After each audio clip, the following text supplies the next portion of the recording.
ప్రభునామానికి మహిమ కలుగును గాక. మన ప్రియ రక్షకుడైన యేసుక్రీస్తు వారి శ్రేష్టమైన నామంలో కూడికకు చేరవచ్చిన దేవుని ప్రియులకు వందనాలు. అలాగే కూడికి నడిపిస్తున్న సత్యనారాయణకి సేవకులందరూ కూడా వందనాలు చూస్తున్నారు. సమూయేలు 2వ గ్రంథంలోంచి దేవుని వాక్యాన్ని ధ్యానం చేద్దాం. సమూయేలు 2వ గ్రంథం 6వ అధ్యాయంలో మనం అనేక సార్లు వినే ఫేవరెట్ పోర్షన్ ఇందులో ఉంది. అయితే ఇందులో నుంచి దేవుని వాక్యం విందాం. రిక్వెస్ట్ చేసిన వారు తప్ప మిగిలిన వాళ్ళందరూ వీడియో ఆన్ చేసుకోండి.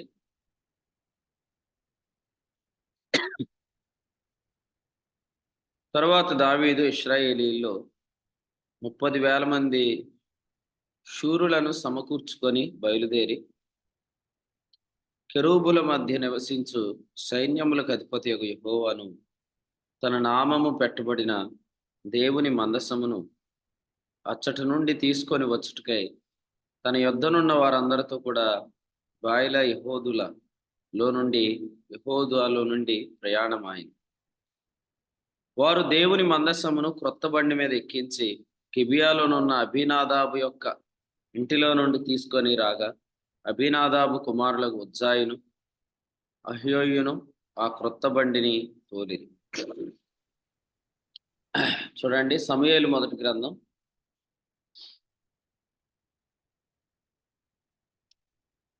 7వ అధ్యాయం మొదటి వచనం నుంచి. అంతటా కిరియత్యారీము వారు వచ్చి యెహోవా మందసమును తీసుకొని పోయి కొండయందుండే అబీనాదాబు ఇంటి చేర్చి దానిని కాపాడుటకై అతని కుమారుడైన ఎలియాజరును ప్రతిష్ఠించిరి. ప్రభునందు ప్రియులారా, చదవబడిన వాక్యంలో సమూయేలు మొదటి గ్రంథంలో మందసము పట్టబడిందని, దానిని ఫిలిస్తీన్లు పట్టుకొని పోయారని మనం 4వ అధ్యాయంలో చూస్తాం. వారు ఆ మందసాన్ని పట్టుకొని పోయి మరి ఫిలిస్తీన్ల 5 పట్టణాల్లో ఒకటైన అష్టోదు దగ్గర తీసుకొచ్చారు. ఆ తర్వాత అక్కడ దాగోను గుడిలో ఉంచారు.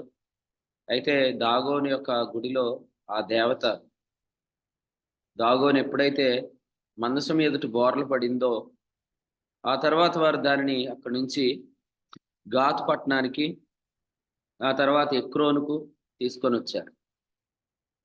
ఆ తర్వాత 6వ అధ్యాయంలో మందసాన్ని కొత్త బండి మీద మరలా ఇశ్రాయేలీల వద్దకు పంపించాలని చెప్పి పంపించినప్పుడు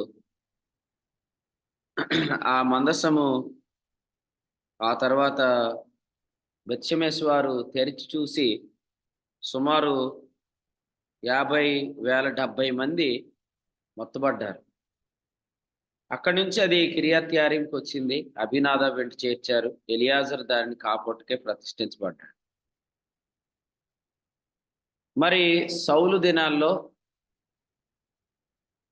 ఎక్కడా కూడా మందసము దగ్గర విచారణ చేయటం అంటే ముఖ్యంగా మందసాన్ని గురించిన విచారణ సౌలు ఎక్కడ చేయలేదు. కానీ మరలా దావీదు సమూయేలు 2వ గ్రంథం 6వ అధ్యాయంలో మందసాన్ని తీసుకొని రావాలని చెప్పి క్రొత్త బండి మీద దాన్ని తీసుకొని వచ్చిన సందర్భాన్ని మనం చదువు చాలాసార్లు విన్న వర్తమానమే. అయితే ఇందులో నుంచి నూతనమైన సంగతులను ప్రభు ఈ ఉదయకాలం మనకు అనుగ్రహిస్తారు. 2వ వచనం చూడండి, సమూయేలు 2వ గ్రంథం 6వ అధ్యాయం 2వ వచనం. కెరూబుల మధ్య నివసించు సైన్యములకు అధిపతియగు యెహోవా అనే మాట ఇక్కడ చూస్తాం. కెరూబుల మధ్య నివసించేవాడు అని ఎందుకు ఆయనకు పేరు పెట్టబడింది అని అంటే, సంఖ్యాకాండంలో మనం పెద్దరా లేక్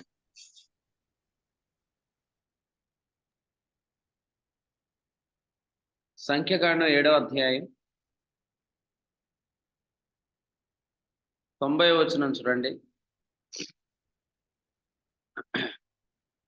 మోషే యెహోవాతో మాట్లాడుటకు ప్రత్యక్షపు గుడారంలోనికి వెళ్ళినప్పుడు సాక్ష్యపు మందసం మీదనున్న కరుణాపీఠం మీద నుండి అనగా రెండు కెరూబుల నడుము నుండి తనతో మాట్లాడిన యెహోవా స్వరమతడు వినెను. అతడు ఆయనతో మాట్లాడి.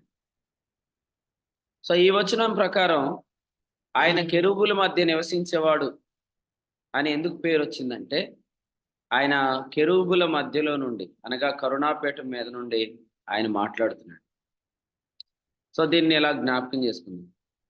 ప్రభు ఎక్కడి నుంచి అయితే మాట్లాడుతున్నాడో ఆయన అక్కడ నివసిస్తున్నాడు అని పేరు అన్నమాట. ఉదాహరణకి ఆయన మన సంఘంలో మాట్లాడుతున్నాడా, అలాగైతే ఆయన మన మధ్య నివసిస్తున్నాడు అని పేరు. ఒకవేళ మనం చెప్తాము క్రీస్తు మాలో ఉన్నాడు, పరిశుద్ధాత్మ మాలో ఉన్నాడని, అది డాక్టర్నల్గా ఖచ్చితంగా ట్రూతే. సిద్ధాంతపరంగా క్రీస్తు మనలో ఉన్నాడు అనేది సత్యమే, పరిశుద్ధాత్ముడు మనలో ఉన్నాడు అనేది కూడా సత్యం. కానీ మనలో నివసిస్తున్నాడు అనే సంగతి ఎలాగో బయలుపరచబడుతుంది? అది కేవలం ఆయన మన మధ్య ఉండి మాట్లాడుతుంది. ఒక విశ్వాసిలో ప్రభు ఉన్నాడు. అయితే విశ్వాసులందరితో ప్రభు మాట్లాడుతున్నాడా? సంఘం మధ్యలో క్రీస్తు నేను ఉంటానని చెప్పాడు. ఇద్దరు ముగ్గురు నా నామమును ఎక్కడ కూడి ఉందరో వారి మధ్య నేను ఉన్నానన్నాడు కదా. అయితే మరి లవోదికే సంఘంలో క్రీస్తున్నాడా? కాబట్టి మనం ఆలోచన చేస్తున్నప్పుడు ఆయన మన మధ్య నివసిస్తున్నాడు అనే మాట యొక్క అర్థం ఏంటంటే, ఆయన మనతో మాట్లాడుతున్నాడు అని అర్థం. సంఖ్యాకాండం 7:90లో కెరూబుల నడుమ నుండి అనగా కరుణాపీఠం మీద నుండి ఆయన మాట్లాడుతున్నాడు. అందుకనే ఆయన పేరేందంటే కెరూబుల మధ్య నివసించి యెహోవా. ఇలా జ్ఞాపకం చేసుకుందాం. పరిశుద్ధ గ్రంథంలో ప్రకటన గ్రంథం 2వ అధ్యాయం 1వ వచనం చూడండి. ప్రకటన గ్రంథం 2వ అధ్యాయం 1వ వచనం. ఎఫెసీలో ఉన్న సంఘపు దూతకు ఇలాగ రాయము. 7 నక్షత్రములు తన కుడి చేత పట్టుకుని 7 దీపస్తంభముల మీద సంచరించేవాడు చెప్పు సంగతులు ఏమనగా. చాలు. ఇక్కడ ఎఫెసీలో ఉన్న సంఘం అని చెప్పాడు. సంఘం అంటే ఏమన్నాడు? ఇక్కడ దీపస్తంభము అన్నాడు. ఇప్పుడు ఈ దీపస్తంభము అనే సంఘంలో నుంచి ప్రభు మాట్లాడితే అప్పుడు ప్రభు ఎఫెసీలో నివసిస్తున్నాడు అని అర్థమే. ఎఫెసీలో ప్రభు నివసిస్తున్నాడు. ఎఫెసు అనేది ఒక పట్టణం పేరు. మీరు ఇప్పుడు ఆలోచించేయండి, మీరందరూ ఆయా గ్రామాలకు పట్టణాలకు చెందిన. ఒకవేళ మీతో ప్రభు మాట్లాడుతున్నాడు అంటే ఖచ్చితంగా మీ ఊర్లో ప్రభు నివసిస్తున్నాడు అని అర్థం. ఎఫెసీలో దీపస్తంభం ఉంది. ఆ దీపస్తంభము దేవుని యొక్క స్వరాన్ని పొందుకుంటుంది. ఒకవేళ ఎఫెసీలో ఉన్న ఆ సంఘంలో ప్రభు స్వరం లేకపోతే వచనం 5లో ఏమన్నాడు? నేను నీ యొద్దకు వచ్చి నీ దీపస్తంభమును దాని చోట నుండి తీసివేతును అన్నాడు. అంటే అర్థం ఏంటి? ఏ సంఘంలో అయితే ఆయన స్వరం లేదో ఆ సంఘంలో ఆయన నివాసం చేయట్లేదు అంటే ఆ సంఘానికి ఆయన వెళ్తున్నాడు. ప్రకటన 3:20. అప్పుడు ఇక జగన్నాథపురంలో ప్రభు లేడు అనే అర్థం వస్తుంది అన్నమాట. లేకపోతే హైదరాబాద్లో ప్రభు లేడు అనే పేరు వస్తుంది అన్నమాట. లేకపోతే పలానా ప్రాంతంలో ప్రభు లేడు అనే పేరు వస్తుంది. కారణం ఏంటంటే ఆయన మాట్లాడట్లేదు అన్నమాట. అందుకని ఇక్కడ ఏమన్నాడు? దీపస్తంభమును తీసివేతున్నా అంటే అర్థం ఏంటంటే సంఘాన్ని తీసేస్తానని కాదు. ఆ సంఘం ఉంటుంది కానీ ఆ సంఘం ద్వారా ప్రభు మాట్లాడట్లేదు. ఎఫెసీ పత్రిక 3వ అధ్యాయం 8-11 వచనాలు చూస్తున్నాం. సంఘము ద్వారా తన యొక్క నానావిధ జ్ఞానము అని చెప్పాడు. చాలా సంఘాలలో స్వరం లేదు, సంఘాల్లో ప్రత్యక్షత లేదన్నమాట. ప్రజలు వస్తారు కానీ ప్రభు దయచేసే తలంపులు లేవన్నమాట. కాబట్టి ఆలోచన చేయండి, మన ఊరిలో ప్రభు నివసిస్తున్నాడు అనే పేరు మనల్ని బట్టి రావాలి. కారణం మన సంఘంలో నుంచి ప్రభు మాట్లాడుతున్నాడు, మన పరిచర్య ద్వారా ప్రభు మాట్లాడుతున్నాడు, మన సహవాసం ద్వారా ప్రభు మాట్లాడుతున్నాడు అనేది రావాలని. దాని కొరకై మందసమును కాపాడేవారు కావాలి. మందసమును కాపాడే ఎలియాజరు లాంటి వారు కావాలి. ఇలా చెప్పుకుందాం. మందసము అంటే ఉపదేశ క్రమము అని మనం నేర్చుకున్నాం. చాలా మంది పెద్దలు ముందు నుంచి వర్తమానాల్లో మందసం అంటే క్రీస్తు అని చెప్పి, క్రీస్తు మనలో ఉంటే మనకు ఆశీర్వాదం అని చెప్పి అలా దాటికే వెళ్ళిపోయారు. కానీ బహుతేటగా పరిశుద్ధాత్మ ద్వారా ఉపదేశం పొందాం. నిర్గమాకాండం 40వ అధ్యాయం 20వ వచనం మనం చదువుకున్నప్పుడు మందసము అనేది ఉపదేశ క్రమాన్ని మనకు చెప్తుంది. ఉపదేశ క్రమం లేని సంఘములో ఉపదేశం రాదు. నిర్గమాకాండం 40వ అధ్యాయం 20లో యెహోవా మోషేకు ఆజ్ఞాపించినట్లు అతడు శాసనములను తీసుకొని మందసములో ఉంచి, మందసమునకు మోతకర్రలను దూర్చి దాని మీద కరుణాపీఠము ఉంచెను. దీనిని ఉపదేశ క్రమము అంటాం. సో ఇలా చెప్తాను, ఈ సంఘములో ఉపదేశ క్రమాన్ని కాపాడే వాళ్ళు ఉన్నంతకాలం ఉపదేశం ఉంటుంది. ఉపదేశం ఉన్నంతకాలం ప్రభు ఉంటాడు. అంటే ప్రభు ఉంటాడంటే అర్థం ఏంటంటే ఆయన స్వరం ఉంటుంది. ఆయన స్వరం ఉన్న సంఘాన్ని గురించి మనం పబ్లిసిటీ ఇవ్వాల్సిన అవసరం లేదు, ఆయనే పబ్లిసిటీ ఇస్తాడు. ఆ దీపస్తంభమును దాని ఉన్న చోటు నుండి తీసేస్తానన్నాడంటే దాని రివర్స్లో ఆలోచన చేయండి. ఆ దీపస్తంభం ఎక్కడుందో చెప్తాడు కూడా ఆ సంఘంలో స్వరం ఉంటే. సో సంఘాన్ని గురించిన అడ్వర్టైజ్మెంట్స్ అనేవి మనకు అంత అవసరం లేదు. ఓకే, కొన్నిసార్లు మనకి నోటిఫికేషన్స్ వస్తూ ఉంటాయి, కొంత మీరు అమౌంట్ చెల్లిస్తే మీ చర్చిని గురించి మేము అడ్వర్టైజ్ చేస్తామని. కానీ వాస్తవంగా దేవుడే మన సంఘాన్ని ప్రపంచమంతటా పరిచయం చేస్తాడు. ఎలా పరిచయం చేస్తాడంటే సంఘము ద్వారా జ్ఞానము, సంఘములో నుండి వర్తమానము వస్తున్నప్పుడు అని.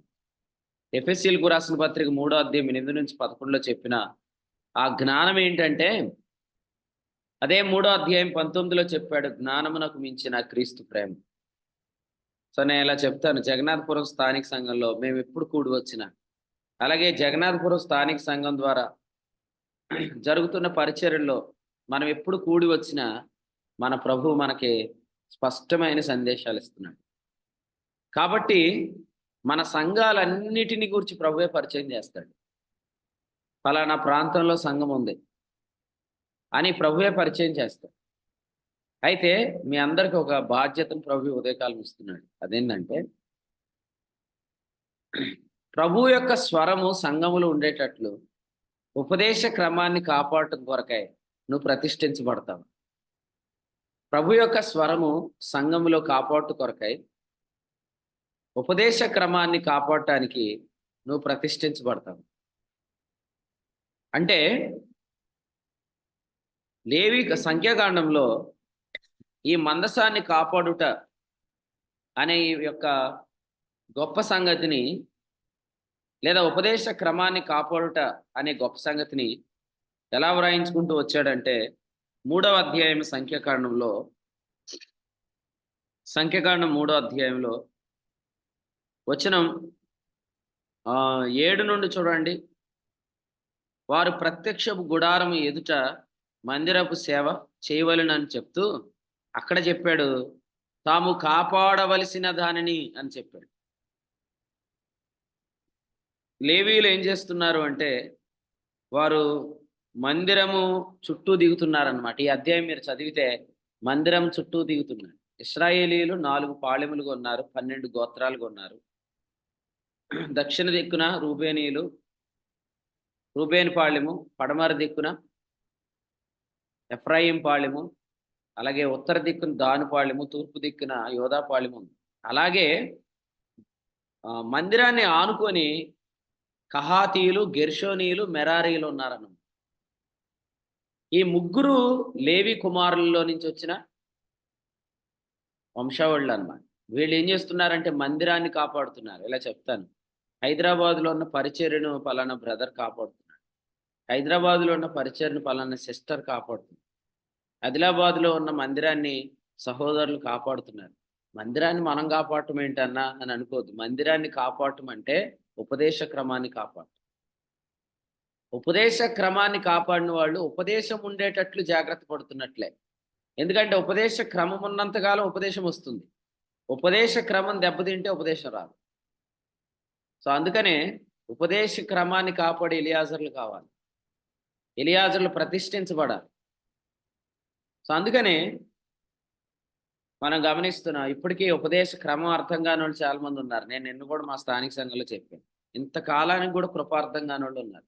ఎందుకంటే వాళ్ళు ఎప్పుడు కూడా శ్రద్ధగా దేవుని వాక్యం వినరు. నిర్గమ 19:5లో చెప్పినట్లు వారు వింటే ఈ పాటికే వారు యోహాను 8:43 గ్రహించి ఉండేవారు. కాబట్టి దైవ కృప అంటే ఏంటో అర్థం కానంత వరకు కూడా అసలు మందిరాన్ని కాపాడుట అంటే ఏంటో తెలియదు. ఇలా చెప్తున్నాను చూడండి. మందిరమును కాపాడుట అనే సేవ చేసేవారు చాలా ఉన్నతమైన పని చేస్తున్నారు. ఉపదేశ క్రమాన్ని కాపాడుతున్న వాళ్ళు చాలా ఉన్నతమైన పని చేస్తున్నారు. ఎందుకంటే ఉపదేశ క్రమాన్ని కాపాడే క్రమంలో మనం ఎన్నో నిందలు ఎదుర్కోవాలి.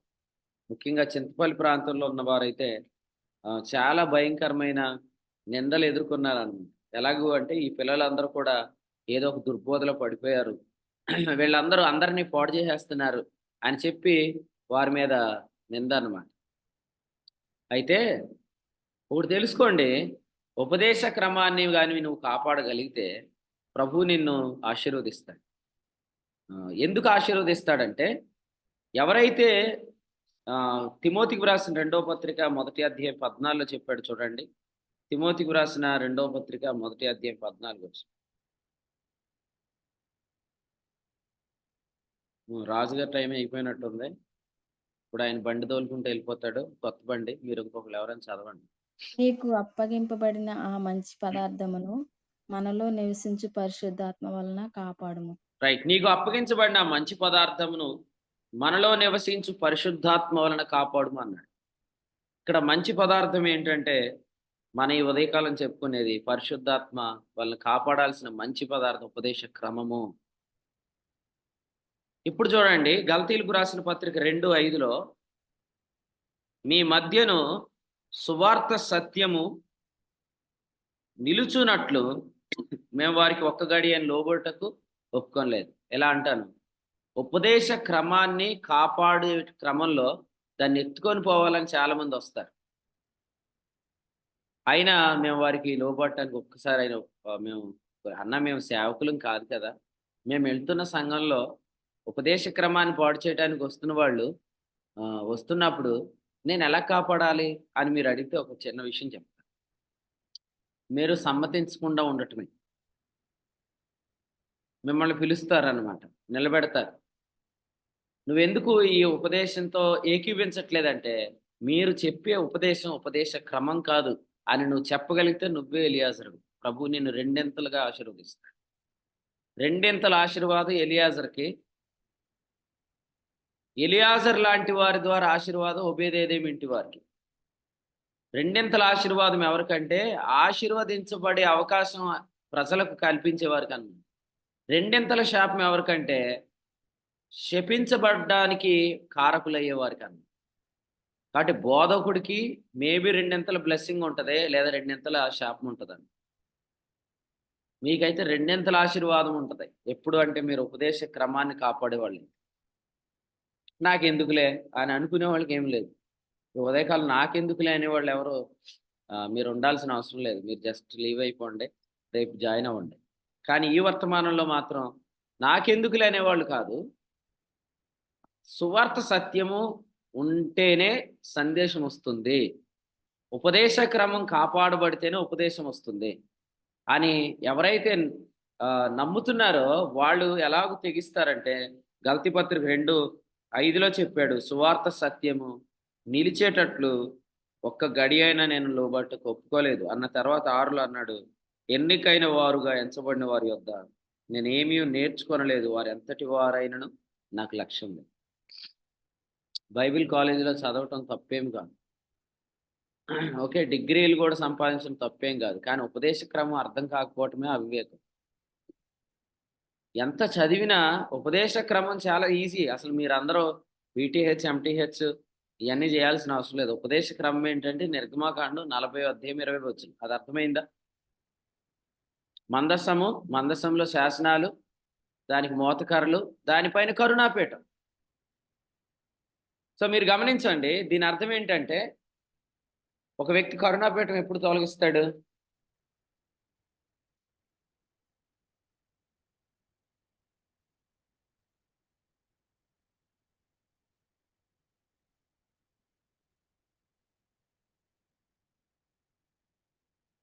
ఆజ్ఞల ద్వారా నీతిమంతుడు అవ్వాలనుకున్నప్పుడు. ఎస్, ధర్మశాస్త్రం వల్ల నీతిని వెతికినాం. ధర్మశాస్త్రం వల్ల నీతిని ఎప్పుడు వెతుకుతాడు? నీతిమంతుడు అనే చేత లేనప్పుడు. విశ్వాసం వల్ల నీతిని నమ్మనం. సో అదే అక్కడ ఉపదేశకనం. కరుణాపీఠం మీద ఉన్న రక్తమును బట్టి నీతిమంతుడను అనే నిశ్చయత లేనప్పుడు, లేవీకాండం 16-14 కరుణాపీఠాన్ని తొలగిస్తాడు. సో ధర్మశాస్త్రం వల్ల నీతిని వెదకటమే కరుణాపీఠం తొలగించటం. అలా తొలగించేది ఎవరంటే విశ్వాస విషయంలో సంపూర్ణమైన నిశ్చయత లేనివాడు. హెబ్రీ 10:22. ఇప్పుడు మీరు ఆలోచన చేయండి, మన సంఘంలో కనీసం ఒక్కడు ఉంటే చాలు ఉపదేశ క్రమాన్ని కాపాడేవాడు. ఈ సంఘంలో ఉపదేశం ఉంటుంది. ఈ సంఘంలో ఉపదేశ క్రమాన్ని కాపాడే వాళ్ళు ఎక్కువ మంది ఉంటే ఇంకా ఎక్కువ ఉపదేశం ఉంటుందన్న నేను చూస్తూ ఉన్నాను అనమాట. సంఘంలో ఒకరికంటే ఎక్కువ మంది ఉన్నారు ఉపదేశ క్రమాన్ని కాపాడే వాళ్ళు. అందరు బట్టి ప్రభువుకి స్తోత్రం. ఎందుకంటే అర్థమైంది వాళ్ళకి వర్తమానం. ఉపదేశ క్రమాన్ని గ్రహింపని వాళ్ళు ఎవరైతే ఉన్నారో వాళ్ళు వాస్తవం ఉజ్జా లాంటి వారు. ఈ ఉదయకాలం వర్తమానంలో ఉజ్జా ఉన్నాడు, అలాగే మనం సమూయేలు మొదటి గ్రంథం నుంచి పట్టుకొచ్చిన ఎలియాజరు ఉన్నాడు. ఎలియాజరు రెండింతల ఆశీర్వాదానికి చెందినవాడు, లేదా లేవీయులు రెండింతల ఆశీర్వాదానికి చెందినవాడు, ఇశ్రాయేలీలు ఆశీర్వాదానికి చెందినవాడు. ఉజ్జా రెండింతల శాపానికి చెందినవాడు. ఉజ్జా పరిచర్య ద్వారా జీవిస్తున్నవారు శాపానికి చెందినవారు. శాపం రెండింతల శాపం, ఆశీర్వాదం రెండింతల ఆశీర్వాదం. బోధకుడికి రెండింతల ఆశీర్వాదం ఎప్పుడు? ఉపదేశ క్రమాన్ని కాపాడితే. బోధకుడికి రెండింతల శాపం ఎప్పుడు? ఉపదేశ క్రమాన్ని పాడు చేస్తే. ఓకే, అందుకనే ఇక్కడ విషయం ఏంటంటే కరుణాపీఠాన్ని కాపాడేవారు కావాలి. ఇక్కడ మరొక మాట చదువుదాం చూడండి. సమూయేలు మొదటి గ్రంథంలో నుంచి 4వ అధ్యాయాన్ని గమనిద్దాం. సమూయేలు మొదటి గ్రంథం 4వ అధ్యాయం. సంఘాలు చాలా ఆరోగ్యకరంగా ఉండటానికి గల ముఖ్య కారణం మందసాన్ని కాపాడుతున్న వారే. సమూయేలు మొదటి గ్రంథం 4వ అధ్యాయం వచనం 4. ఏలీ యొక్క ఇద్దరు కుమారులైన హొఫ్నీయును ఫినెహాసును దేవుని నిబంధన మందసమునొద్ద ఉండిరి అనే మాట చూస్తున్నాను. దీని అర్థం ఏంటి? వాళ్ళు మందిరమును కాపాడుటకే ప్రతిష్ఠించబడ్డారు. వీళ్ళు మందసాన్ని కాపాడుటకే ప్రతిష్ఠించబడ్డారు. వీళ్ళు కాపాడుతారా? వీళ్ళకి ఉపదేశ క్రమం మీద జాగ్రత్త ఉందా అని అంటే ఖచ్చితంగా వీళ్ళు మందసాన్ని మందిరాన్ని కాపాడేవాళ్ళు కాదు. ఎలా తెలుసా అండి మనకంటే 2వ అధ్యాయం 12 చూడండి. సమూయేలు మొదటి గ్రంథం 2:12. ఏలీ కుమారులు యెహోవాను ఎరుగని వారు అని ఉంది. సో బైబిల్లో యెహోవాను ఎరుగని వారు అంటే రోమాపత్రిక 10వ అధ్యాయంలో దేవుని నీతిని ఎరుగని వారు అని అర్థం. రోమాపత్రిక 10వ అధ్యాయము 2వ వచనంలో 3వ వచనం చూడండి. దేవుని నీతిని ఎరుగని వారు. దేవుని నీతి ఏది? చెప్పండి స్పీడ్గా. దేవుని నీతి ఏది? యేసుక్రీస్తునందు విశ్వాసం మూలంగా కలిగే justification by faith is nothing but God's righteousness అన్న రోమాపత్రిక 10:3-22 మనం చూస్తాం. సో దేవుని నీతిని ఎరగని వాళ్ళు ఏం చేస్తారు? స్వనీతిని స్థాపించబూనుకుంటారు. ఇప్పుడు ఏలీ కుమారులకు దేవుని నీతి తెలియదు. అప్పుడు వాళ్ళు ఏం చేస్తారు? ఖచ్చితంగా వాళ్ళు కరుణాపీఠాన్ని కాపాడుట, మందసమును కాపాడుట, మందిరమును కాపాడుట అని పరిచర్య చేయరు. అటువంటి వారు మందసము దగ్గర ఉంటే ఏం జరిగిద్దంటే ఇశ్రాయేలీలు ఓడిపోతారు. సమూయేలు మొదటి గ్రంథం 4వ అధ్యాయం 4లో ఓటమికి ముందే అసలు మందసం దగ్గర ఎవరున్నారో చెప్తున్నాడు. ఇలా చెప్తాను. మా సంఘములో ఉన్నవారు ఈ వాక్యాన్ని శ్రద్ధగా వింటున్నవారు ఓడిపోరు. ఎందుకు ఓడిపోరంటే మందసం దగ్గర ఉన్నవాడు దేవుని నీతిని ఎరిగినవాడు కాబట్టి. అలాగే మీ సంఘంలో కూడా మీరే దేవుని నీతిని ఎరిగిన వారైతే మీ వల్ల ప్రజలు విజయం పొందుతారు. బోధకుడు వేరు, ప్రజలు వేరు. ఈ ఉదయం గమనించండి. బోధకుడు మందసమును కాపాడేవాడు, మందిరమును కాపాడేవాడు, కరుణాపీఠమును కాపాడేవాడు. ఆ పని నువ్వు చేస్తే నీ మూలంగా అనేక మంది జయించే అనుభవంలోకి వస్తారు. శరీరాన్ని జయిస్తున్నారు, ఇచ్చలను జయిస్తున్నారు, దురాశలను జయిస్తున్నారు, పాపేచ్ఛలు జయిస్తున్నారు. ఇంకా చెప్పాలంటే రోమాపత్రిక 8:37 అన్నింటిలో అత్యధికమైన విజయం పొందుతున్నారు. నీ మూలంగా జయం కలుగుతుంది కనుక నీకు 2 ఆశీర్వాదం. ఓకే, అసలు ఆశీర్వాదం అనే మాటే గొప్పదైతే 2 ఆశీర్వాదం అనే మాట ఎంత గొప్పది. శాపం అనే మాటే భయంకరమైంది అయితే 2 శాపం అనేది ఎంత భయంకరమైంది. మీరు గమనిస్తే ఇజ్బేల్ గురించి మాట్లాడుతూ బోధ గురించి తుయితేర సంఘంతో అన్నాడు, నేను మంచం పట్టిస్తానన్నాడు. తుయితేర సంఘంతో అంటే బోధకులు గ్రహింపు లేకుండా బోధించడం వల్ల దేవుడే మంచం పట్టిస్తానని చెప్పాడు. అది నేను ఇప్పుడు వరకు చెప్పలేదు, కానీ ఇప్పుడు మాత్రం ఉదయకాలం వాక్యాన్ని బట్టి జ్ఞాపకం చేస్తున్నాను. ప్రకటన గ్రంథం 2వ అధ్యాయంలో వ్యభిచార బోధ అనేది ఎవరైతే జరిగిస్తున్నారో సంఘాల్లో వారిని దేవుడు మంచం పట్టిస్తానని చెప్పాడు. వచనం 22లో, ఇదిగో నేను దానిని మంచము పట్టించి దానితో కూడా వ్యభిచరించువారు అన్నాడు. ఈ వ్యభిచారం వాస్తవంగా బోధ అనే వ్యభిచారం. తర్వాత బోధ వల్ల కలుగుతున్న వ్యభిచారం కూడా రాశాడు. వచనం 20లో జారత్వం అని రాశాడు. కొంతమంది ఏమనుకుంటున్నారంటే 10 కమాండ్మెంట్స్ వల్ల పరిశుద్ధంగా ఉంటాం అనుకుంటున్నారు. 10 కమాండ్మెంట్స్ అంటే ఏ నిబంధన?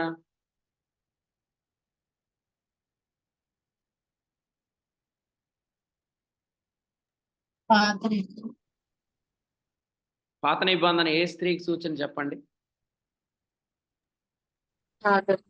ఆగరు కదా. ఇప్పుడు అబ్రహాం జీవితంలో శారా ఉంది ఆల్రెడీ, క్రొత్త నిబంధన.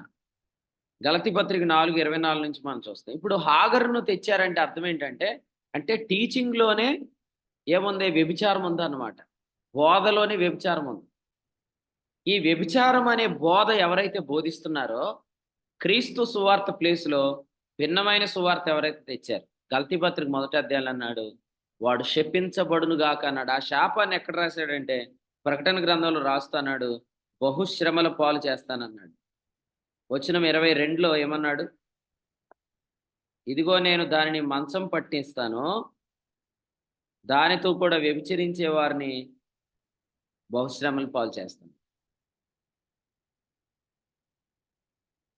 మీకు ఒక విషయాన్ని ఉదయకాలం ఈ కూడికి ద్వారా తెలియపరుస్తున్నాను. చాలా మంది బోధకులకి భయం లేదన్నమాట. ఈవెన్ అసలే డ్రైవింగ్ చేసే వాళ్ళు కూడా వాళ్ళు ట్రైనింగ్ అయ్యి డ్రైవింగ్ చేస్తారు. ఆ ట్రైనింగ్లో పెర్ఫెక్షన్ వచ్చాకే వాళ్ళ చేతికి డ్రైవింగ్ అప్పగిస్తారు. కానీ మరి అలాంటిది ఈ సంఘాన్ని నడిపిస్తున్న వారు, ఉపదేశాలు చెప్తున్నవారు ఎంత జాగ్రత్తగా ఉండాలి. యాకోబు పత్రిక 3వ అధ్యాయం నుంచి మాట్లాడితే ఏమన్నాడు? బోధకులమైన మనము మరి కఠినమైన తీర్పు పొందుతాం. ఎప్పుడు పొందుతాం? క్రీస్తు న్యాయపీఠం ఎదుట అనుకుంటున్నారు చాలా మంది. క్రీస్తు న్యాయపీఠం ఎదుట కాదు, క్రీస్తు న్యాయపీఠాన్ని ముందే పొందుతాం. క్రీస్తు న్యాయపీఠం ఎదుట పొందుతాం, క్రీస్తు న్యాయపీఠాన్ని ముందే పొందుతాం. ఎలా పొందుతామంటే, సంఘాన్ని పాడు చేస్తే నేను నిన్ను పాడు చేస్తానన్నాడు. అది సాధారణంగా బోధకులు విశ్వాసులకు చెప్పేస్తారు. కానీ మీరు కొరింథీ మొదటి పత్రిక 3వ అధ్యాయం 16 చదువుకోండి. సంఘమును ఎవడైనను పాడు చేసిన ఎడల అనే దగ్గర కొంచెం పైనుంచి చదివితే, ఎవడైనను ఈ పునాది మీద కర్ర, గడ్డి, కొయ్యకాలు, బంగారం, వెండి, వెలగల రాళ్ళు మొదలైన వాటితో కట్టిన ఎడల వాని పని ఎట్టితో పరీక్షించబడును, అది అగ్ని చేత పరీక్షించబడును అని చెప్పాడు. కాబట్టి కర్ర, గడ్డి, కొయ్యకాలు అంటే అది ధర్మశాస్త్ర సంబంధమైన పరిచర్య, అది దాస్యపు గృహానికి చెందిన పరిచర్య. బంగారం, వెండి, వెలగల రాళ్ళు అంటే అది విశ్వాస సంబంధమైన పరిచర్య, అది విశ్వాస గృహానికి చెందిన పరిచర్య. ఈ రెండింటిని ఎవరైతే మిక్స్ చేస్తున్నారో వాళ్ళతో చెప్తున్నాడు, నేను నిన్ను పాడు చేస్తానని. గలతీ పత్రికలో ఏమన్నాడు? కర్ర, గడ్డి, కొయ్యకాలు భిన్నమైన సువార్త. క్రీస్తు సువార్త ప్లేస్లో భిన్నమైన సువార్తను పెట్టడమే యోధాపత్రిక 1:4 ఏమన్నదంటే మెటాటితేమి అనే గ్రీక్ వర్డ్ యొక్క అర్థం ఏంటంటే ఒక దాని ప్లేస్ లో మరొకటి పెట్టడం, అంటే షారా ఉండాల్సిన స్థలంలో హాగరును పెట్టడం. ఇదే వ్యభిచారం జరిగించడం. మీరు చూసారా, ఇది బాలాకు నేర్పిన బోధ. బిలాము ఏమన్నాడు? తాలిబన్నా, బిలాము ఏమన్నాడు చెప్పు? నీతో ఏమన్నాడు అని అడగలే, బైబిల్లో ఏమన్నాడు బిలాము?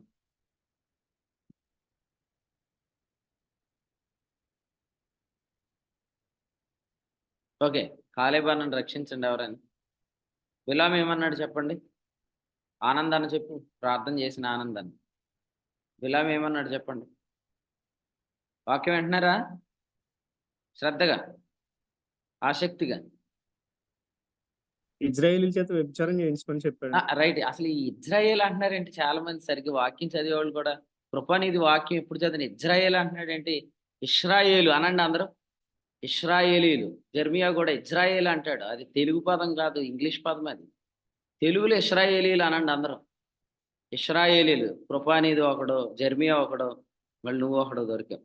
ఇజ్రాయేల్ కాదు, ఇశ్రాయేలు. Okay, right. ఇప్పుడు చెప్పు, బిలాము ఏమన్నాడు?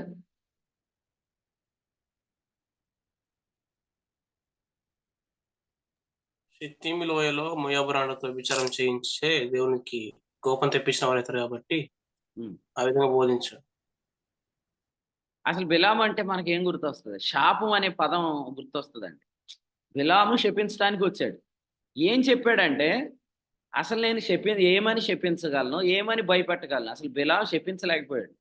అప్పుడు బిలాము ఏమన్నాడు? వ్యభిచారం కానీ జరిగిస్తే శపించవచ్చు. అంటే డైరెక్ట్ గా ఏ బిలీవర్ని ఎవరు శపించలేరు. ఎందుకంటే కొత్తగా జన్మించిన ప్రతి విశ్వాసి కూడా ఆశీర్వాదానికి వారసుడే. రక్షించబడగానే ఆశీర్వాదానికి వారసులు అవుతారా? విశ్వాసంలో ఎదిగిన తర్వాత ఆశీర్వాదానికి వారసులు అవుతారు? క్వశ్చన్. రక్షించబడిన వెంటనే ఆశీర్వాదానికి వారసులు. మరి నాకు ఇంకొక ప్రశ్న ఉందన్న. రాజేష్ అని చెప్పిన దాన్ని బట్టి, ఇప్పుడు రక్షించబడగానే మనం యోహాను 1:2 ప్రకారం చిన్నపిల్లలారా అన్నాడుగా. 14లో యవనులారా అన్నాడు కదా. ఆ తర్వాత తండ్రులారా అన్నాడు కదా. అంటే విశ్వాసంలో ముందు మనం రక్షించబడగానే చిన్నపిల్లలం కదా. చిన్నపిల్లలను గలతీపత్రిక 4:1 ఏమన్నాడు? బాలుడు అన్నాడు కదా. బాలుడు వారసుడు కాదు, కుమారుడే వారసుడు అన్నాడు కదా. మరి ఆ గలతీ పత్రికలో బాలు చెప్పేస్తే ఎలాగన్నా? మీరు చెప్పేస్తారు ఆన్సర్. మీరు చెప్పేస్తే ఎలాగా? మీరు చెప్పేస్తే అసలు మిగిలిన వాళ్ళకి అర్థమే కాదు. ఇప్పుడు నేను అందరికి అర్థం అవ్వాలంటే మీరు చెప్పవద్దు, మీకు ఆన్సర్ తెలుసు. ఎందుకంటే దేవుడు మిమ్మల్ని గ్రహింపు యొక్క ఐశ్వర్యంతో వాడుకుంటున్నాడు. అందుని బట్టి నేను దేవుని స్తుతిస్తున్నాను. రైట్. ఇంకోటి ఎవరైనా చెప్పండి, ఇప్పుడు దొరుకుతారు. సరిగ్గా బైబిల్ చదవనోళ్ళు, ఇప్పుడు దాకా వాక్యం విన్నోళ్ళు అందరూ దొరికిపోతారు. ఇప్పుడు చెప్పరు చూడండి, ఎవరు చెప్పరు. ధైర్యంగా చెప్పి ఎలియాజు రావడన్నాడు చూడండి. ఇప్పుడు యోహాను పత్రికలో రక్షించబడగానే చిన్నపిల్లలు అన్నాడా లేదా? 2:1 యవనస్తుల గురించి విశ్వాసంలో కొంచెం ఎదిగిన వాళ్ళని యవనస్తులు అన్నాడు, కొంచెం ఎదిగిన వాళ్ళని తండ్రులు అన్నాడు. అసలు వాస్తవంగా అయితే యోహాను 2 4 దశల గురించి రాశాడు. శిశువులు అన్నాడు, చిన్నపిల్లలు అన్నాడు. గ్రీకు పదంలో శిశువులు అనే పదం రాశాడు, ఫైడియా అనే వర్డ్ని బేస్ చేసుకొని. శిశువులు, తర్వాత చిన్నపిల్లలు, యవనస్తులు, తండ్రులు అన్నాడు. ఇందులో గలతీ పత్రికలో చిన్నపిల్లల్ని ఏమన్నాడు? లేదా చిన్నపిల్లల్ని బాలురు అన్నాడు అని అనుకుంటే, బాలురు వారసులేనా? కృపానిధి చెప్పు, కృపానిధి బాలురు వారసులేనా?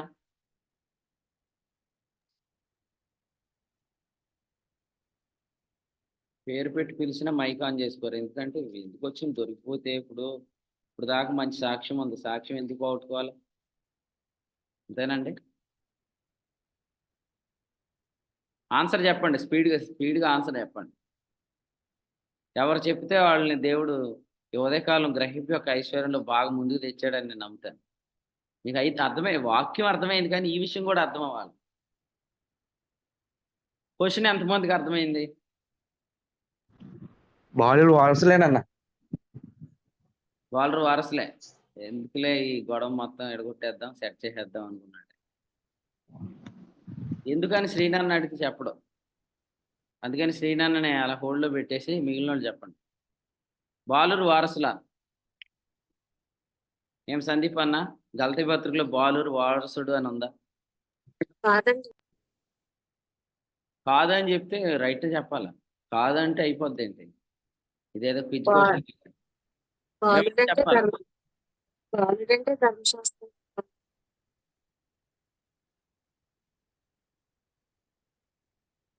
చెప్పమ్మా, అమ్మా చెప్పు. ఆన్సర్ కరెక్టే చెప్తున్నా, చెప్పు. బాలుడంటే ధర్మశాస్త్రం కింద ఉన్నవాడు. అలాగైతే కుమారుడు. యోహాను మొదటి పత్రిక 2:1 చిన్నపిల్లలందరూ ధర్మశాస్త్రం కింద ఉన్నవారా? కాదండి. కాదంటే కుదరదు. అది ఎవరైనా చెప్పాలి. యోహాను మొదటి పత్రికలో ఉన్నవాడు. రాశాడు. మీ వాయిస్ బ్రేక్ అయిపోతుందమ్మా. ఎవరైనా చెప్పండి. స్పీడ్గా చెప్పండి, టైం వేస్ట్ చేయకండి. మీకు తెలియదు అనేది మీరు ప్రూవ్ చేసుకోకండి. వీడియోలో ఆఫ్ చేసిన వాళ్ళందరూ వెళ్ళి మీరు రిమూవ్ చేసేయండి అన్న. వీడియోలో ఆన్ చేసుకున్న వాళ్ళని ఉంచండి కాసేపు డిస్కషన్. ప్రసాద్ అన్న చెప్పు. దా నువ్వైతే ఓ దెబ్బ కొట్టినా తింటావు, ఈ మిగిలిన వాళ్ళు తినరు కదా. చెప్పు, నువ్వు చెప్పు. చిన్నపిల్లలకి బాలుకి తేడా ఏంటి చెప్పు. ఎందుకంటే ఇటీవల సంఘంలో కలవరం అయిపోయింది అనమాట ఈ టీచింగ్ వల్ల. అందుకనే ఇప్పుడు కొంచెం క్లారిటీ వచ్చింది కొంతమంది.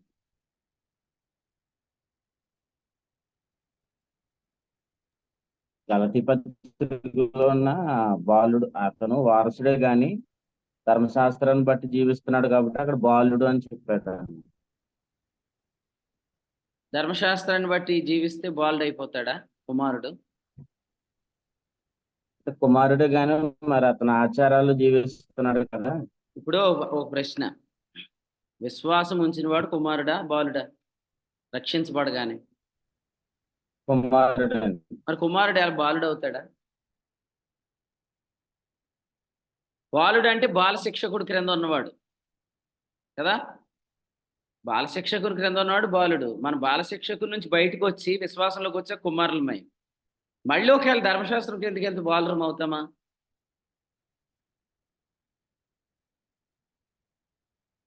సరే, ఆ టాపిక్ అలా పెట్టేసి ఇప్పుడు క్వశ్చన్కి ఆన్సర్ మీది అది కాదు.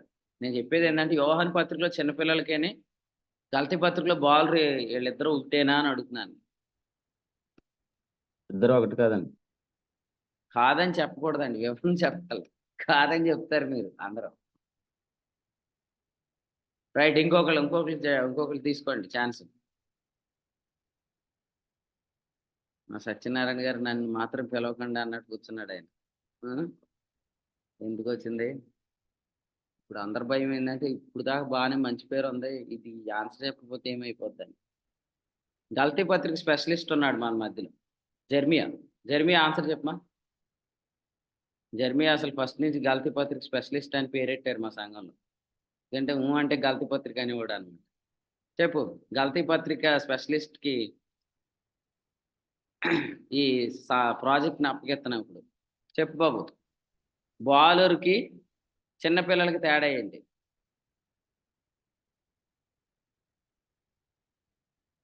నేను సిగ్గుపడమనలేదు, నవ్వమనలేదు, నీ మొహం ఒకసారి చూపించమనలేదు. మైక్ ఆన్ చేసుకొని అసలు ఏంటో ఈ చిక్కుముడి ఇప్పు, లేకపోతే ఒకరి పేరు చెప్పు, వాళ్ళని అడుగుదాం. ఫైనల్ ఇక లాస్ట్ అండ్ ఫైనల్, ఎందుకంటే ఎవరు చెప్పలేదు. చాలా సంతోషం మీరు చెప్పలేనందుకు. నువ్వు పేరు చెప్పు.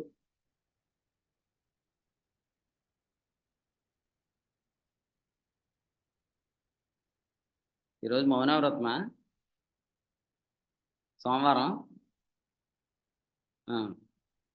రాంబాబు అన్న అయితే శాస్త్రాలు తిప్పేస్తున్నాడు. ఎక్కడైనా రాసామన్నా? లేదండి.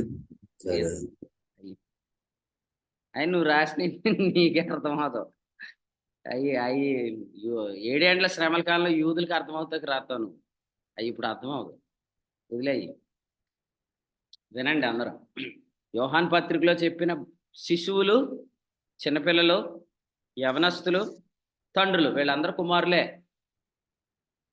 గల్తీ పత్రికలో చెప్పిన బాలుడు కుమారుడు అనే కాన్సెప్ట్ వేరు, హెబ్రీ పత్రికలో, కొరింథీ పత్రికలో, యోహాన్ పత్రికలో చెప్పిన చిన్నపిల్లలు, పెద్దలు అనే కాన్సెప్ట్ వేరు. ప్రభువుని నమ్మిన రోజే నువ్వు కుమారుడివి, ప్రభువుని నమ్మిన వెంటనే నువ్వు వారసుడివి. కాబట్టి ప్రభువుని నమ్మిన ఎవ్వరికి కూడా దుర్బోధ చేయనంత వరకు వాళ్ళు ఎటువంటి శాపాన్ని పొందరు. దుర్బోధ చేయటం స్టార్ట్ చేసినాకే వాళ్ళు శాపంలోకి వెళ్తారు. అదే బిలాం చెప్పింది. వాస్తవంగా వీళ్ళు ఐగుప్తులో నుంచి వచ్చిన వాళ్ళుగానే దేవుడు అప్పుడు దాకా పరిగణించాడు. ఐగుప్తులోంచి బయటకు వచ్చిన వాళ్ళుగా చూస్తే వాళ్ళ ప్యూర్గా ఆశీర్వాదానికి వారసులు కనపడుతున్నారు. కానీ ఇప్పుడు మాత్రం మనం వారిని వ్యభిచారంలోకి తీసుకొని వెళ్తే వాళ్ళని శపించవచ్చు అన్నాడు. ఆ విధంగా ఈరోజు టీచింగ్ ద్వారా ప్రజలను శాపంగా చేసేసారు. అసలు ఒకటి చెప్తాను, ఏ టీచింగ్ విననోడు అట్లీస్ట్ చిన్నగా ఆశీర్వాదమైన అనిపిస్తాడు, కానీ ఈ టీచింగ్లోకి వచ్చినవాడు, దుర్బోధలోకి వచ్చినవాడు ఇంకా ఆశీర్వాదాన్ని అనిపించు. ఎందుకంటే గలతీ పత్రిక 5:4 ప్రకారం అతడు తప్పిపోతాడు. సో ఎవరో ఇలా అనుకోకండి, నేను రక్షించబడిన వెంటనే బాలుడిని, వాక్యం బాగా తెలిసా కుమారుడిని అవుతానని అనుకోవద్దు. ఎందుకు? గలతీ పత్రిక 4:6 ఏముంది? మనం యేసు ప్రభునందు విశ్వాసం ఉంచిన 10 రోజులకి పరిశుద్ధాత్ముడు వచ్చాడు, వెంటనే వచ్చాడా? వెంటనే వచ్చాడు కదా. వెంటనే ఎందుకు వచ్చాడు? మీరు కుమారులు అయి ఉన్నందున అన్నాడు. కాబట్టి నువ్వు రక్షించబడిన రోజే వారసుడివి. అలా కాదన్నా, మరి అక్కడ వివరణలు ఏముంది? ఏముంది చెప్పు. బాలుడై ఉన్నంత కాలం అతనికి దాసునికి భేదం లేదన్నాడు కదా అని అంటే, ఆ బాలుడు ఎవరు? వాక్యానుభవం లేని విశ్వాసి కాదు, ధర్మశాస్త్రం క్రింద ఉన్న ఒక వ్యక్తి గురించి చెప్తున్నాడు. ఇప్పుడు నేను అలా అడుగుతాను, 50 years ఎక్స్పీరియన్స్ ఉన్న బిలీవర్ ఇప్పటికీ కూడా ధర్మశాస్త్రం వాళ్ళు జీవిస్తున్నాడంటే అతడు కుమారుడే, కానీ అతనిలో బాల్యపు చేష్టలు కనపడుతుంది. అందుకనే అతడు వాస్తవంగా ఆశీర్వాదాన్ని అనిపించలేడు. రాధక్క, ఏమన్నా అర్థమవుతుందా వాక్యం? ఈ ప్రశ్న మాత్రం అడగండి బ్రదర్ అంటారు. ఈ టాపిక్ వద్దులే బ్రదర్, తర్వాత నేను భువనేశ్వరి ఇద్దరం స్టడీ ఒకసారి డిస్కస్ చేసుకొని మళ్ళీ సాయంత్రం మాట్లాడుకుందాం అంటారా? ఏమంటే అందరికి అర్థమైందా? గుర్తుపెట్టుకోండి, ప్రతి విశ్వాసి కుమారుడే. కుమారుడు, బాలుడు అనే టాపిక్ గలతీ పత్రికలో వేరు, మిగిలిన పత్రికల్లో వేరు. మిగిలిన పత్రికలో బాలుడు, కుమారుడు అనే టాపిక్ లేదు. యోహాన్ పత్రికలో చిన్నపిల్లలందరూ బాలశిక్షకుడి క్రింద ఉన్నాడు అని ఉందా? చదివారు ఎప్పుడైనా యోహాన్ పత్రిక? అసలు బాలశిక్షకుడు అనే పేరే లేదు అక్కడ. కాబట్టి ఏదో ఒక బంట పద్ధతిలో బట్టి పట్టేసేటట్లు వాక్యం చదవకండి, చాలా క్లియర్గా చదవాలి. ఎందుకంటే ఇటీవల మొన్నే ఒక పెద్ద స్పీకరే వాక్యం చెప్తూ చాలా మందిని కలవరపరిచేసాడు అనమాట. అందుకనే ఈ డిస్కషన్ బాగా కొంత మాట్లాడుకున్నాం. తర్వాత మీకు కూడా ఎప్పటికైనా ఇది అవసరమే, ఈ వర్తమానం గుర్తుపెట్టుకోండి. మధు బ్రదర్ అర్థమైందా? మధుజోయల్ గారు, రైట్. బాలుడు అంటే ఎవరు? సత్యనారాయణ అన్న ఒకసారి చెప్పండి అందరికి. బాలుడు అంటే ధర్మశాస్త్రం కింద ఉన్నవాడు బాలుడు అండి. లేదండి, అవిశ్వాసి అండి. Very good. ఇక మీకు తిరగలేదే, వదిలేండి. హోప్ నెంబర్ 3కి తిరగలేదు. అయితే శాస్త్రం కింద ఉన్నవాడు బాలుడు. చెప్పండి. విశ్వాసంలో ఉన్నవాడు, అతని యొక్క విశ్వాస పరిమాణాన్ని బట్టి అతను చిన్నపిల్లవాడు లేదా యవనుడు, తండ్రి అనే స్థితి అతనికి విశ్వాస పరిమాణాన్ని బట్టి. శిశువు కూడా ఉన్నాడు అండి. శిశువు కూడా ఉన్నాడండి. అవునండి. శిశువు కుమారుడేనా? శిశువు కూడా కుమారుడే కదండి విశ్వాసంలో. అది మీరు దొరకరా ఎలాగ అడిగిన ప్రశ్న? ఇంక విశ్వాసంలోకి వచ్చిన తర్వాత ఇంకా అతను విశ్వాస పరిమాణం బట్టి స్థితి ఉండొచ్చు, కానీ అతను కుమారుడే. ఇంకా కన్ఫర్మేషన్. విశ్వాస పరిమాణాన్ని బట్టి శిశువు, చిన్నపిల్లవాడు, 3 యవనస్తుడు, 4 తండ్రి. శిశువు కుమారుడే, చిన్నపిల్లవాడు కుమారుడే, తండ్రి కుమారుడే, యవనస్తుడు కూడా కుమారుడే. గలతీ పత్రికలోకి తీసుకెళ్తే వీళ్ళందరూ కుమారులే. ఎందుకంటే నువ్వు పుట్టిన వెంటనే పరిశుద్ధాత్మను పొందావు. పరిశుద్ధాత్మను ఎవరు పొందుతారు? కుమారుడు పొందుతాడు. బాలుడికి పరిశుద్ధాత్ముడు ఉండడు. బాలుడు అంటే ధర్మశాస్త్రం కింద ఉన్నవాడు. కాబట్టి ఈ మాటలు ప్రభు మీ అందరికి అర్థమగునట్లు చేయునుగా. దయచేసి ఈ పరిచర్లో ఉండి అబ్బబ్బా ఏముందండి బోధ వర్తమానం ఎరగొడేస్తున్నారండి బాబు, అసలు మన భాస్టర్ గారికి తెలిసిన వర్తమానాలు ఎవరికి తెలియదని డబ్బా కొట్టకండి. ఫస్ట్ మీరు ప్రశ్న అడిగినప్పుడు ఆన్సర్ చెప్తేనే మీ ద్వారా ఈ పరిచర్కి మంచి పేరు వస్తుంది. లేదు చెప్పట్లేదంటే అడిగి తెలుసుకోండి. చెప్పేటప్పుడు శ్రద్ధగా వినండి. అర్థం కాకపోతే క్వశ్చన్ చేయండి. సైలెంట్ కూర్చొని మన పరిచర్ని మించిన పరిచర్ లేదన్నా అలా చెప్పకండి. రేపు పొద్దున మీ ద్వారా చాలా కీడు జరిగిపోద్ది ఈ సంఘానికి, పరిచర్కి. ఎందుకంటే అర్థం అయినట్లు ఉంటుంది కానీ కొంతమందికి సరిగ్గా అర్థం చేసుకోలేదు. సో వినండి, రక్షించబడిన ప్రతి వ్యక్తి కుమారుడే. అందుకనే రక్షించబడిన వ్యక్తికి దుర్బోధ చెప్పనంత వరకు ఆ వ్యక్తిని ఏ శాపంలోకి మనం తీసుకెళ్ళాం. సో బిలాము కూడా ఇదే చెప్పాడు. బిలాము వాస్తవంగా శపించలేకపోయాడు, కానీ బిలాము ఇలా చెప్పాడు. సంఖ్యాకాండంలో మనం అదే విషయాన్ని చదువుతున్నాం. 25వ అధ్యాయంలో ఇది ఉంటుంది, మీరు తర్వాత చూడండి. వ్యభిచారం జరిగించడం అన్నమాట. సో ఈరోజు ఉజ్జా లాంటి వాళ్ళు ఎవరైతే ఉన్నారో వాళ్ళు కరుణాపీఠాన్ని తొలగించే వారికి సూచనగా ఉన్నారనమాట. ఉజ్జా ఎవరైతే ఉన్నాడో ఆయన కరుణాపీఠం తొలగించే వాడికి, మందిరమును కాపాడని వానికి, మందసమును కాపాడని వానికి, ఉపదేశ క్రమాన్ని కాపాడని వానికి సూచనగా ఉన్నాడు. వీరి మూలంగా వ్యభిచారం జరుగుతుంది. ఈ వ్యభిచారం ఏదంటే బోధ అనే వ్యభిచారం. బోధ అనే వ్యభిచారం మూలంగా పరిశుద్ధత కలగదు. అందుకని జారత్వం అనే శరీర కార్యం కూడా కనబడుతుంది. గల్తీ పత్రిక 4లో చెప్పింది వ్యభిచార బోధ. గల్తీ పత్రిక 5:19లో చెప్పింది దాని ఫలితమైన జారత్వం. కాబట్టి నీ మూలంగా సంఘం పాడైపోతుంది, కాబట్టి నేను నిన్ను మంచం పట్టిస్తానని వాక్యం చెప్పేసింది. ఇంతకంటే స్ట్రైట్గా ఏముందండి? కాబట్టి ఎవరైనా బోధ అర్థం కాకపోతే కొంతకాలం వాక్యం చెప్పడం ఆపి సత్యం గ్రహించిన వారి చేత వాక్యం చెప్పించండి. ఏం కాదు, ఏమీ కాదు, ఏమీ మనకేం జరగదు, చెప్పించండి. మీరేం చేస్తారంటే ఈ క్రమంలో వాక్యం నేర్చుకోవడానికి ప్రయత్నం చేయండి. ఓకే, అసలు అన్న నేను ఇప్పుడు దాకా ఎద్దుల బండిలో ఎద్దులు తప్పు అనుకున్నాను, బండే తప్పు అనుకున్నాను, క్రొత్త బండి అంటే క్రొత్త పద్ధతులు సంఘంలోకి తెచ్చారని ఇవన్నీ చెప్పేస్తున్నారు. కానీ వాస్తవంగా అక్కడ బండి తేగకూడదు. ఎందుకు తేగకూడదు? సంఖ్యాకాండం 7:9 నుంచి మనం గమనించాము. బండ్లు అనేవి మందసాన్ని మోసే కహాతీయులకి ఇవ్వలేదు. ఎందుకు ఇవ్వలేదంటే బండి మీద తెస్తే ఏం జరిగిద్ది? మందసము జరిగిపోతుంది. మందసం జరిగిపోవటం దేనికి సూచన? ఇశ్రాయేలీలు ధర్మశాస్త్రాన్ని బట్టి నీతిని వెతకటానికి సూచన. ధర్మశాస్త్రాన్ని బట్టి నీతిని వెతకే ప్రయత్నం చేస్తే ఉగ్రత వస్తుందా, స్వరం వస్తుందా? ఈ సంఘములో ఆయన స్వరం వస్తుంది అంటే ఈ సంఘము ఉగ్రతను లేదు అని నమ్ముతుంది. కాబట్టి ఉగ్రత ఏ సంఘానికి లేదండి, గమనించండి. సత్యం గ్రహించిన సంఘాలకు కానీ సత్యం గ్రహింపని సంఘాలకి ఏ సంఘాలకి ఉగ్రత లేదు. కానీ ఉగ్రత లేదు అని నమ్మే సంఘాలకు స్వరం ఉంటుంది, అదే స్వాస్థ్యం. రోమా 5:9-10 వచ్చిన. ఓకే, గమనించారా? ఉగ్రత ఉందా సంఘాల మీద? ఏ సంఘం మీద దైవోగ్రత లేదండి. సంఘం అంటే ఎవరు? రోమా 5:9 ఆయన రక్తం వల్ల నీతిమంతులుగా తీర్చబడి మరింత నిశ్చయముగా ఆయన ద్వారా ఉగ్రత నుండి రక్షించబడువారు అన్నమాట. కాబట్టి ఏ సంఘము దైవోగ్రత క్రింద లేదు. అలాగని చెప్పి ఏ సంఘము ఉగ్రత లేదని నమ్మట్లేదు. నమ్మలేని వారు స్వాస్థ్యం పొందలేరు. స్వాస్థ్యం అంటే ఆయన స్వరమే. ఉదయకాలం వర్తమానం ప్రకారం మీ సంఘంలో ఆయన స్వరం ఉందా? నిన్న ఆదివారం మీరు అందరూ కూడి వచ్చారు కదా, ప్రత్యక్షత ఏమైనా వచ్చిందా? ఆయన తలంపులు కలిగాయా? చెప్పండి. ఆయన స్వరం ఉంటే, ఆయన తలంపులుంటే మీ సంఘములో స్వాస్థ్యం దొరుకుతుంది. దయచేసి ఎవరైనా సంఘానికి అటెండ్ అవ్వకపోతే అటెండ్ అవ్వండి. ఈ సంఘంలో స్వాస్థ్యం ఉంది, ఆ సంఘాన్ని మీరు కూడుట మానొద్దు. హెబ్రీ 10:24. ఎందుకంటే ఎవరైతే దేవుని మందిరాన్ని మానేసుకుంటున్నారో, ఆరాధన కూడికి కావచ్చు, బైబిల్ క్లాస్ కావచ్చు, ఇక ఏ కూడికి మానుతున్నా వాళ్ళ పేరు హెబ్రీ 2:3 ఎంత గొప్ప స్వాస్థ్యాన్ని వారు నిర్లక్ష్యం చేసుకుంటున్నారు.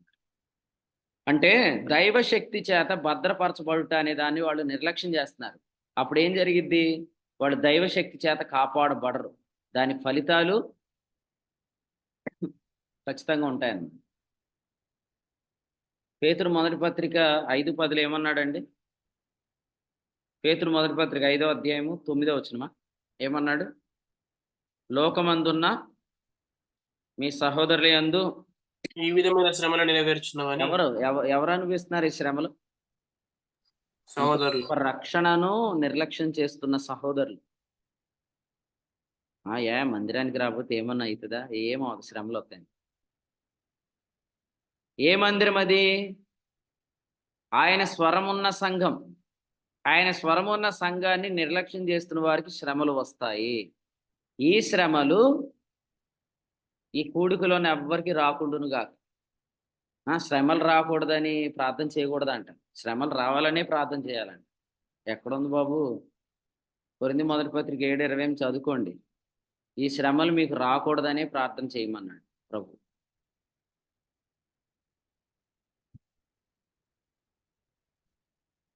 మనం పడాల్సిన శ్రమ పడలేకపోతున్నాం. ఇప్పుడు చూడండి, చాలా మంది పరిచర్యకి రారు. ఎందుకు రారు? వాళ్ళకి ఆల్రెడీ జీవితంలో బోల్డని శ్రమలు ఉన్నాయి. హెబ్రీ పత్రిక 12:1 ఏమన్నాడు? ప్రతి భారాన్ని విడిచిపెట్టండి అన్నాడు. కొంతమంది కుటుంబమే భారం అయిపోయింది. అసలు నీ ప్రభు ఆయుష్నిచ్చింది ఎందుకు? ఇప్పుడు నిన్న రాత్రి ప్రభు మిమ్మల్ని పిలిచి ఉంటే ఈరోజు మీరు పనికి వెళ్తారా? పని పేరు చెప్పి ప్రార్థనలు ఎగ్గొట్టేసి పని పేరు చెప్పేసి అసలు ఏ పరిచర్యలు ఇన్వాల్వ్ అవ్వట్లేదు కొంతమంది. అంటే దేవుడు ఆరోగ్యం ఇస్తే, దేవుడు టైం ఇస్తే మీరు దేవుడికే టైం లేకుండా మీ సొంత పనులు చేసేసుకుంటున్నారు. అంటే ఇక్కడ ఇంకో విషయం చెప్పాలా, ఇక్కడ మీరు భారాలు మోస్తున్నారు కాబట్టి దేవునికి మీరు అవైలబుల్గా లేరు. అసలు ఆ భారం వదిలే. నేను పనికి వెళ్ళకపోతే ఎలా వస్తాయి అన్న ఆయన ఐడియాను వదిలేసాను. ఫస్ట్ ఏ పనికి వెళ్తే నైట్ నేను బైబిల్ క్లాస్కి వెళ్ళొచ్చు. ఎటువంటి పని తీసుకుంటే నేను ఆదివారం ఖచ్చితంగా వర్షిప్కి వెళ్ళొచ్చు. ఎటువంటి ఉద్యోగం చేస్తే నేను ప్రతి పరిచర్యలో నేను కూడా వెళ్ళి ఫస్ట్ బరకాలు వేయాలి, మైకులు కట్టాలి, నేను కూడికి నడిపించాలి, పాటలు పాడాలి, ఏదో పరిచయం నేను ఎలా ఇన్వాల్వ్ అవ్వగలను. అటువంటి ఉద్యోగం కొరకు ప్రార్థన చేయాలి. మీరేమో దేని కొరకు ప్రార్థన చేసుకుంటున్నారు?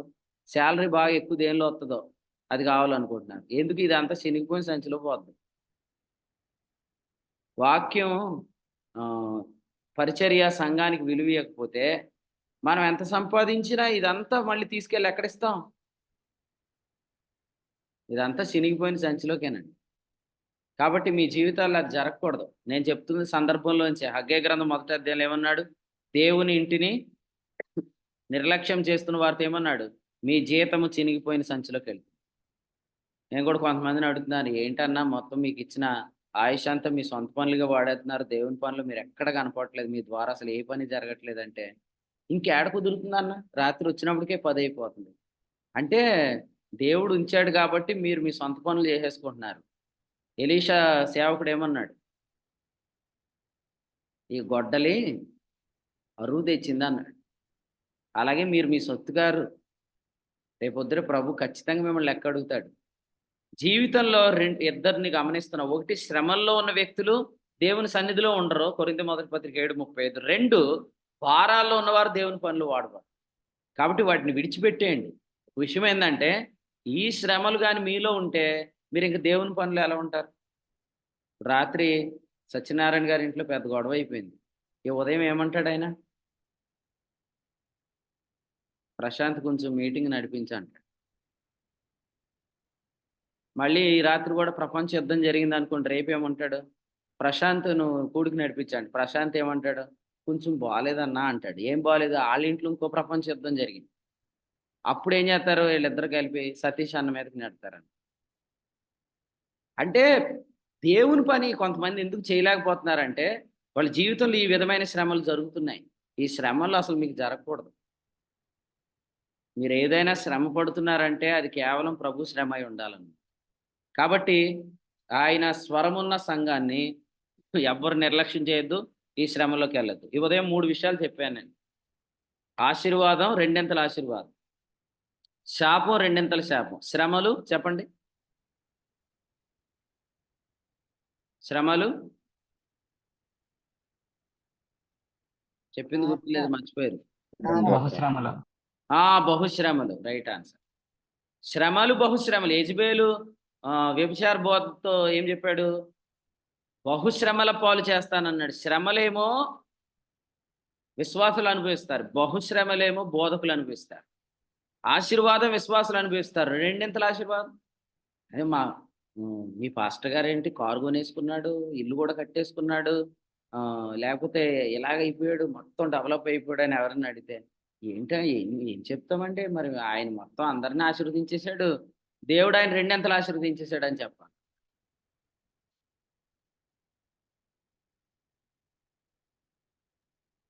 వాయిస్ కట్ అవుతుందండి. వాయిస్ కట్ అవడం లేదు.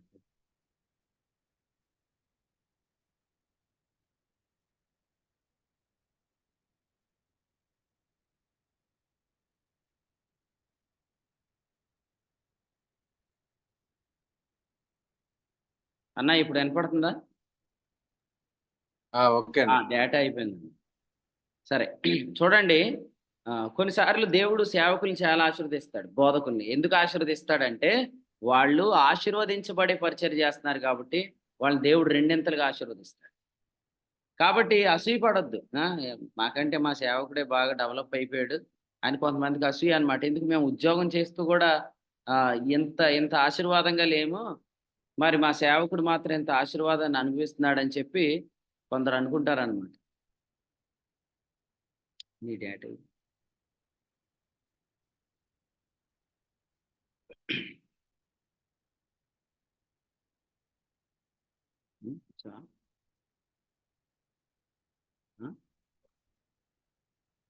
ప్రాబ్లం అన్నప్పుడా?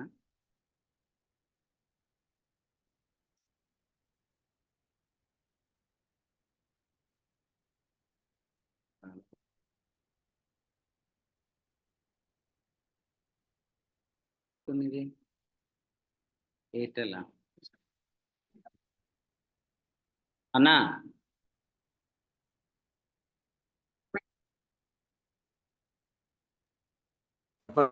అన్న వినపడుతుందా? ఇప్పుడు వినిపిస్తుందండి. బాగుందండి. అవసరములు పాలవుతున్నారని ఆ మూలంగా మీరు ఎవరన్నా? లేదండి. నేను లేదు.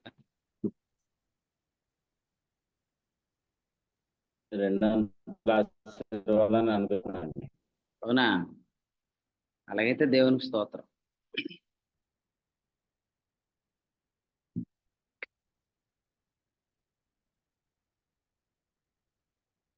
రైట్, వినండి. దేవుడు చాలా అద్భుతమైన వాడు. ఈ వాక్యం ద్వారా బోధకులు రెండింతలుగా ఆశీర్వదిస్తాడు, ఏమాత్రం డౌట్ లేదు. ఈ పరిచయలో ఉన్న బోధకులు, సేవకులు, ఉపదేశకులు ఎవరైతే సంఘాల్లో ఉన్న విశ్వాసులను జీవింపజేస్తున్నారో వాళ్ళకి రెండింతల ఆశీర్వాదం. ఆశీర్వాదం రెండింతల ఆశీర్వాదం, శాపం రెండింతల శాపం, అలాగే శ్రమలు బహుశ్రమలు అనే విషయాన్ని మనం ఈ ఉదయకాలం గమనిస్తున్నాం. ఇక లాస్ట్ ఇంకొక విషయం మాత్రం మనం చదువుకొని ఆగుదాం. చూడండి, దైవ గ్రంథంలో సమూయేలు 2వ గ్రంథం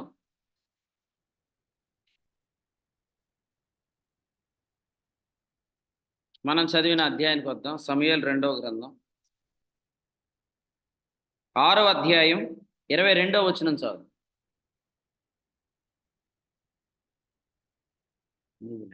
ఇంతకంటే మరి ఎక్కువగా నేను తృణీకరింపబడి నా దృష్టికి నేను అల్పుడనై నీవు చెప్పిన పనికత్తెల దృష్టికి ఘనుడనగుదునని మీకాలుతో ఆయనను. మరణము వరకు సౌలు కుమార్తెయగు మీకాలు పిల్లలను కనకై ఉండెను. రైట్, ఈ వచనంలో మనం గమనిస్తుంది ఏంటంటే మీకాలు దావీదును మనస్సులో హీనపరిచిందని దేవుడే వ్రాయించాడేమని, మరణము వరకు మీకాలు పిల్లలను కనకై ఉండేను అని. అంటే కొన్నిసార్లు మన అసూయ సేవకుల్ని పట్టుకొని, ఎవరైతే నమ్మకమైన సేవకులు ఉన్నారో వాళ్ళని మనం ఏదో ఒకటి అంటానికి వెనక్కి తీయమన్నమాట. కానీ దీని ఫలితాలు ఖచ్చితంగా మనం అనుభవిస్తాం. అదే ఈ ఉదయకాలం మనం చదువుతుంది. సేవకుల మీద ఎందుకు అసూయ పడతారు చెప్పండి? సందీప్ అన్న, నా వాయిస్ వస్తుందా నీ దాకా?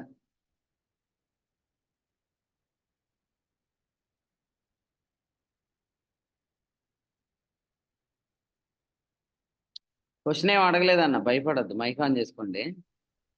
నేను ఆశీర్వదించబడటం మీకు ఇష్టమేనా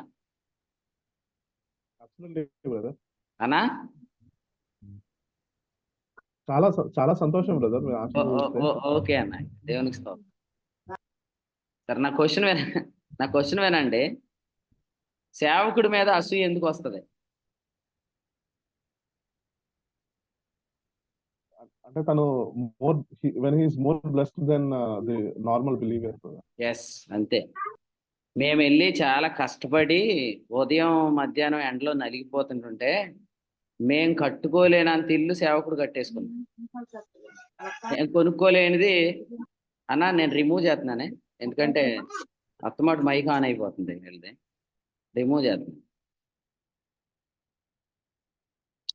వినండి, నేను కట్టుకోలేని ఇల్లు కట్టేసుకున్నాడు, తర్వాత నేను కొనుక్కోలేనిది ఇళ్ళు కొనేసుకున్నారని చెప్పి సేవకుడి మీద అసూయ పడేవాళ్ళు ఉన్నారు. అసూయతో ఏమన్నా మాట్లాడతారా? మాట్లాడరా?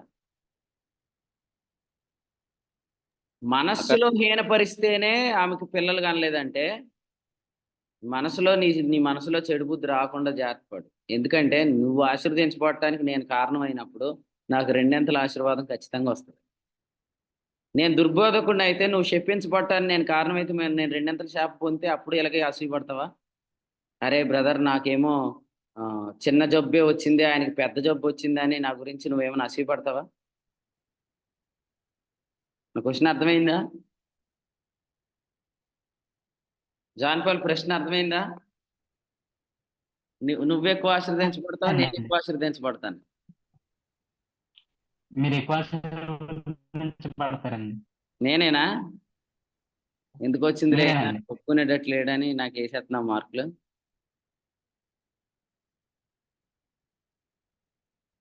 మహేష్ బ్రదరు, చింతపల్లి మహేష్ గారు, నువ్వు ఎక్కువ ఆశీర్వదించబడతావా, నేను ఎక్కువ ఆశీర్వదించబడతాను?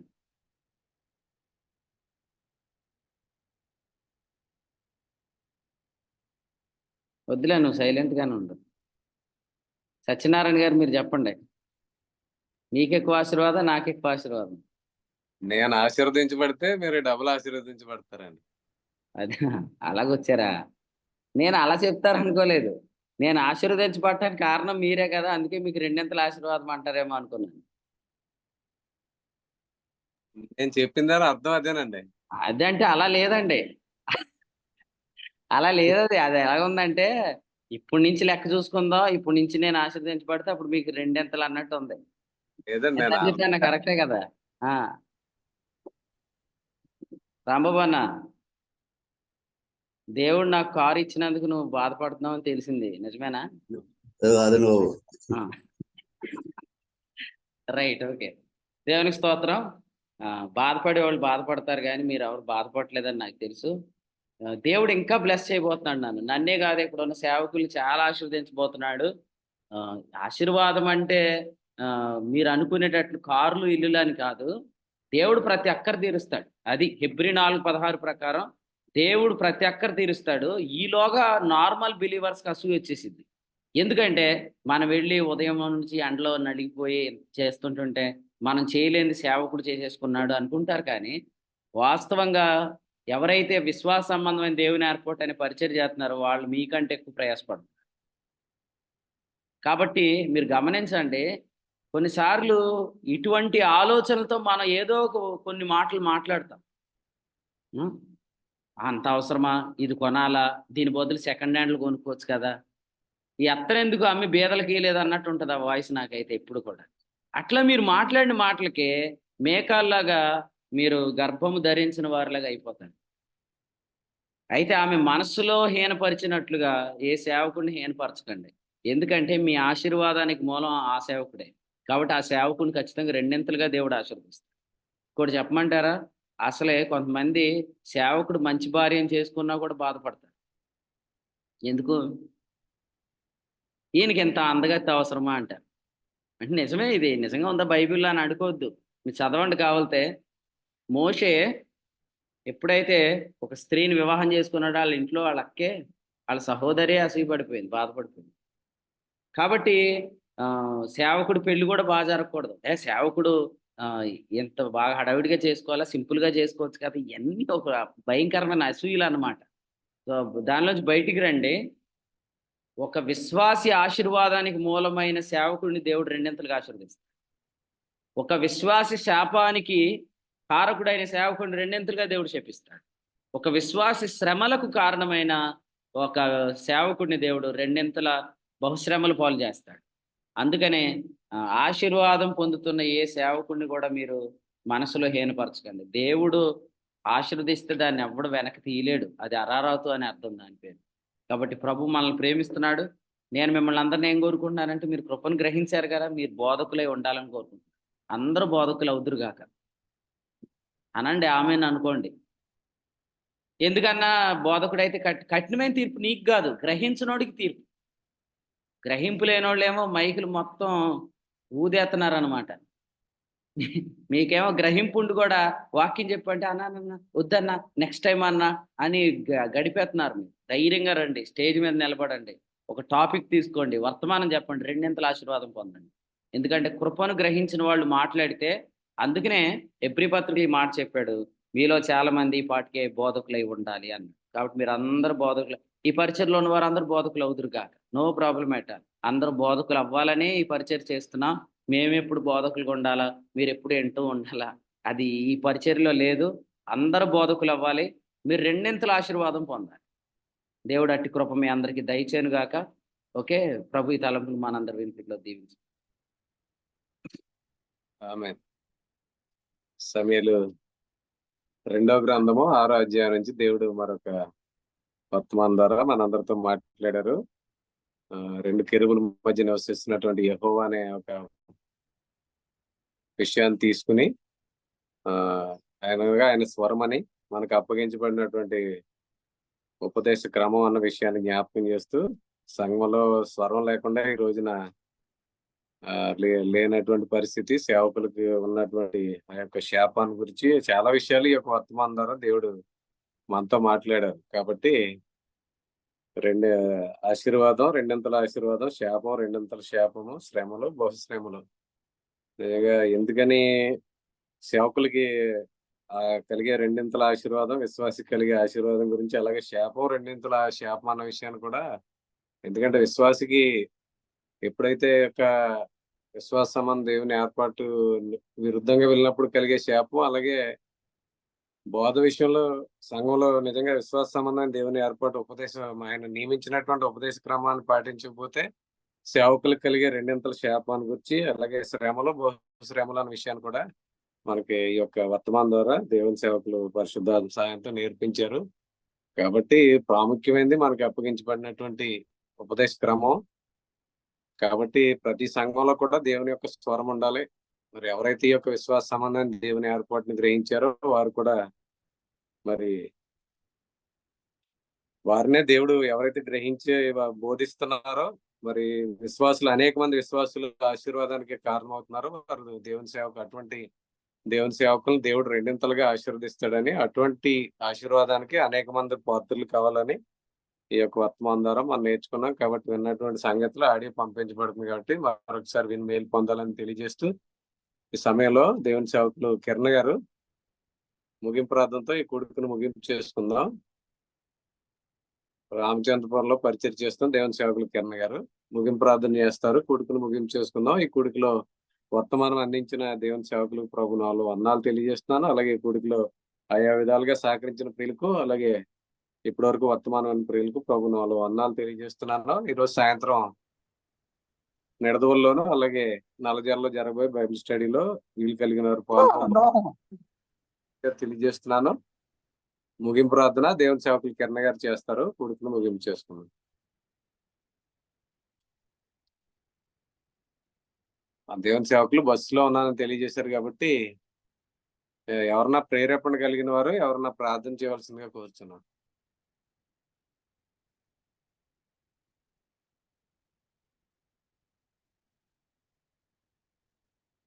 అన్నా వందనాలు.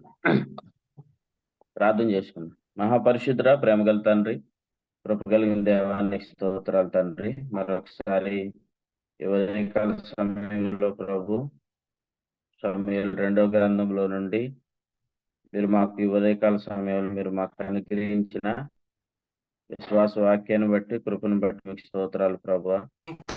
ఎన్నో మార్లు నాయన ఈ సమూయేలు 2వ గ్రంథాన్ని చదివినప్పుడు ఒక రకంగా అర్థం చేయించారు. కానీ ఈ శ్రేష్టమైన మాటలు మీరు మాకు అనుగ్రహించిన విధానమును బట్టి మీకు స్తోత్రాలు ప్రభు. కెరేబుల మధ్య నివసించి యెహోవా అని మీరు మాట్లాడుతూ, అయ్యా నాయన మీరు కెరేబుల మధ్యలో ఉండి మీరు మాట్లాడుతున్నారు కనుక ఆ పేరుని మీరు కలిగి ఉన్నారనే విషయాన్ని మాకు జ్ఞాపకం చేస్తూ, అయ్యా ప్రభా ఒకప్పుడు దావీదు నాయన ఇటు విధముగా కొత్త బండి చేయించి అయ్యా మందసాన్ని తీసుకొని వచ్చిన ఆ పరిస్థితుల్లో ఏం జరిగిందన్న విషయాన్ని మీరు మాకు తెలియచేసిన విధానం బట్టి మీకు స్తోత్రాలు. అయ్యా గతంలో నాయన ఎద్దుల బండితో తప్పంటూ ఎద్దులే తప్పంటూ రకరకాల ఆలోచన కలిగిన వారు అనేకులు ఉన్నారు. మేము ఒకప్పుడు అదే పొరపాటు పడ్డాం. కానీ ఆయన ఈ కడవరి దినాల్లో మీరు మాకు అనుగ్రహించిన ఈ విశ్వాస సంబంధమైన దేవుని ఏర్పాటును బట్టి మీకు స్తోత్రాలు ప్రభువా. మందసాన్ని కాపాడే ఎలియాజర్లు కావాలని మీరు కోరుకుంటున్నారు. ఈనాడు అనేకులు ప్రభా మందసం మీద ఉన్న కరుణాపీఠాన్ని తొలగించి కరుణాపీఠంలో ఉన్న ధర్మశాస్త్రాన్ని సంఘంలోకి తీసుకొచ్చి సంఘాలను పాడు చేస్తున్న వారు అనేకులు ఉన్నారు ప్రభు. కానీ మీరు కోరుకుంటున్నారు ఎలియాజర్లు కావాలని, అలాగే ఆయన మందిరాన్ని కాపాడేవారు కావాలని మీరు కోరుకుంటున్నారు. అటు విధముగానే ప్రభా ఈ కడవరి దినాల్లో అనేకులని యవనస్తులు మీరు లేపుకుంటున్నారు. అనేకుల యవనస్తులను మీరు లేపి మీరు వాడుకుంటున్న విధానమును బట్టి మీకు స్తుతులు స్తోత్రాలు చెల్లిస్తున్నాం ప్రభా. అయ్యా ఈ యొక్క ఉపదేశ క్రమాన్ని కాపాడుతున్న వారికి రెండంతల ఆశీర్వాదం ఉందని అయ్యా మీరు మాకు తెలియచేశారు. ఉపదేశ క్రమాన్ని పాడు చేస్తున్న వారికి రెండంతల శాపం ఉందన్న విషయాన్ని కూడా మీరు మాకు తెలియచేశారు ప్రభా. అయ్యా నాయన తండ్రి నాడు ఈ విషయం చాలా మందికి అర్థం కాక అయ్యా నాయన శాస్త్ర ఉపదేశకులై ఉండి ముసలమ్మ ముచ్చట్లు చెప్తూ నాయన అనేకులు పాడు చేసేవారు అనేకులు ఉన్నారు. నా ఆలయమును పాడు చేసిన వారిని నేను పాడు చేస్తానని మీరు చెప్పినప్పటికీ కూడా ఏమాత్రం నాయన వారు గ్రహించక వారికి నచ్చినట్లుగా ప్రభా నాయన వారు సంఘాలను పాడు చేస్తున్న వారు అనేకులు ఉన్నారు. అయ్యా నాయన సువార్త సత్యం సంఘంలో నిలిచినట్లు మేము ఒక్క గడి అయినను నాయన ఒప్పుకోలేదని పౌలు గారు చెప్పినట్లుగా మంచి పదార్థమును నాయన మేము కాపాడకుండా అని మీరు చెప్పినట్టుగా ప్రభా ఈనాడు నాయన ఈ విశ్వాస సంబంధమైన దేవుని ఏర్పాటుని అయ్యా మేము కాపాడుకునే కృపను మీరు మాకు అనుగ్రహించినందుకు మీకు స్తోత్రాలు చెల్లిస్తున్నాము తండ్రి. అయ్యా ప్రభా నాయన ఈనాడు ఈ సువార్త సత్యం సంఘాలు లేకపోవడం వల్ల అయ్యా ప్రభా బోధించే వాళ్ళు నాయన బహు శ్రమలు పాలవుతున్నారు. దాన్ని అనుసరిస్తున్న విశ్వాసులు శ్రమలు అనుభవిస్తున్నారు. ఎందుకంటే వారి యొద్దకు స్వరం రావడం లేదు, వారి స్వాస్యాన్ని అనుభవించడం లేదు కనుక అయ్యా ప్రభు ఈనాడు శ్రమలు అనుభవిస్తున్నారు. అయ్యా తను వీటి శ్రమలకి బహు శ్రమలకి కారణం సంఘంలో ఉపదేశ క్రమం లేకపోవడం అన్న సత్యాన్ని నాయన ఈ ఉదయకాల సమయంలో మీరు మాతో మాట్లాడిన విధానమును బట్టి మీకు స్తోత్రాలు. అయ్యా ప్రభా ఈ విశ్వాస సంబంధమైన దేవుని ఏర్పాటుని బోధిస్తున్న సేవకులు ఎంత మాత్రం ఒట్టువారు కాదని అయ్యా రెండంతల ఆశీర్వాదానికి వారసులన్న సత్యాన్ని మీరు మాకు తెలియచేసిన విధానం బట్టి మీకు స్తోత్రాలు. మేము ఈ భూమి మీద ఉండగా గొప్ప ప్రతిఫలాన్ని అనుభవిస్తాం. అలాగే నాయన ఒకనాడు క్రీస్తు న్యాయపీఠ మీదట కూడా ఒక గొప్ప బహుమానానికి నాయన మీరు మమ్మల్ని సిద్ధపాటు చేస్తున్న విధానం బట్టి మీకు స్తోత్రాలు. నాయన ఈ పరిచర్లో ప్రయాసపడుతున్న మా ప్రియ సేవకులందరిని బట్టి మీకు స్తోత్రాలు. అయ్యా సేవకులు మీరు ఆదరించినందుకు మీకు స్తోత్రాలు ప్రభా. అలాగే ప్రభా నాయన ఈ యొక్క పరిచర్యలు పాలు పంపులు పొందుతున్న మా ప్రియ సహోదరులందరిని బట్టి మీకు స్తోత్రాలు చెల్లిస్తున్నాను తండ్రి. ఎంతగానో నాయన ప్రయాసపడుతున్నారు. మీరు ఇచ్చిన కృపను బట్టి ఎంతగానో ఈ పరిచర్లో సహకారులుగా ఉంటున్నారు. ప్రతి ఒక్కరికి రావాల్సిన ఆశీర్వాదాన్ని మీరు అనుగ్రహిస్తున్నందుకు మీకు స్తోత్రాలు చెల్లిస్తూ ప్రభా సేవకుని మీరు వాడుకున్నారు. మరింతగా సేవకులకి మంచి ఆయుష్ని ఆరోగ్యం ఇచ్చి నాయన మరింతగా ఈ పనులు మీరు వాడుకోమని, అలాగే ప్రభా నాయన జరగనై ఉన్న దేవుని కుమారుల వస్తువాల్లో కూడా నాయన ఆ వారం రోజులు జరగనై ఉన్న తండ్రి కొడుకులో కూడా మీ కృపనిచ్చి గతము కంటే ఉన్నతమైన మేరలు ఇచ్చి ప్రభా ఉన్నతమైన ఆశీర్వాదంతో ఉన్నతమైన కార్యాలు ప్రభా జగన్నాథపురం ప్రాంతంలో మీరు జరిగించబోతున్నారు. ఆ ప్రాంతానికి ఆశీర్వాదకరంగా మీరు జరిగించబోతున్న విధానం బట్టి స్తోత్రాలు.